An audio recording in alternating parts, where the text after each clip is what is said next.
ರಂಜಾನ್ ಹಬ್ಬದ ಹಿನ್ನೆಲೆ ನಗರದ ಬೆನ್ಸನ್ ಟೌನ್ನ ಆವರಣದಲ್ಲಿ ನಡೆದ ಸಾಮೂಹಿಕ ಪ್ರಾರ್ಥನೆಯಲ್ಲಿ ಸಿಎಂ ಸಿದ್ದರಾಮಯ್ಯ ಭಾಗಿಯಾದರು. ಸಾವಿರಾರು ಸಂಖ್ಯೆಯಲ್ಲಿ ಪಾಲ್ಗೊಂಡಿದ್ದ ಮುಸ್ಲಿಂ ಬಾಂಧವರ ಜೊತೆ ಸಿಎಂ ಪ್ರಾರ್ಥನೆ ಸಲ್ಲಿಸಿದ್ರು. ಇನ್ನು ಈ ಪವಿತ್ರ ರಂಜಾನ್ ಹಬ್ಬವನ್ನ ದೇಶಾದ್ಯಂತ ಅದ್ದೂರಿಯಾಗಿ ಆಚರಿಸಲಾಯಿತು. ಸಾಮೂಹಿಕ ಪ್ರಾರ್ಥನೆ ಮಾಡಿ 1 ತಿಂಗಳು ಇದ್ದ ಉಪವಾಸವನ್ನ ಅಂತ್ಯ ಮಾಡುವ ಕೆಲಸವನ್ನ ಮುಸ್ಲಿಂ ಬಾಂಧವರು ಮಾಡಿದ್ರು.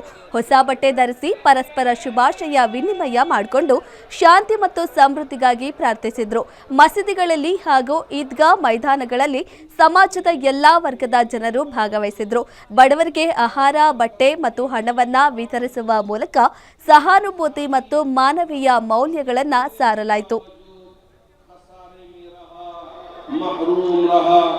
लेकिन अफसोस की बात कि हमारा ये शहर जी हाँ पूरी रियासत में और मैं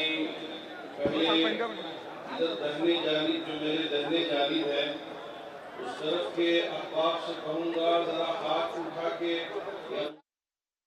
ಇವತ್ತು ದಿನ ಎಲ್ಲ ಈದ್ಗಾ ಮೈದಾನದಲ್ಲಿ ಮತ್ತು ಮಸೀದರಲ್ಲಿ ಮುಸ್ಲಿಂ ಒಗ್ಗಟ್ಟಾಗಿ ನಮ್ಮ ದೇವರಿಗೆ ಧನ್ಯವಾದಗಳು ಹೇಳಿದ್ದಾರೆ.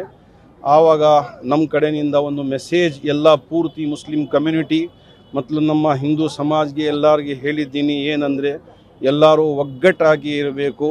ಈ ದೇಶ ಮುಂದ್ಗಡೆ ಹೋಗಬೇಕಂದ್ರೆ ಎಲ್ಲರೂ ಬೇರೆಯವರಿಗೆ ಗೌರವ ಕೊಡಬೇಕು. ಗೌರವ ಕೊಡಲಿಲ್ಲ ಅಂದರೆ ಈ ದೇಶ ಮುಂದ್ಗಡೆ ಹೋಗೋದಿಲ್ಲ.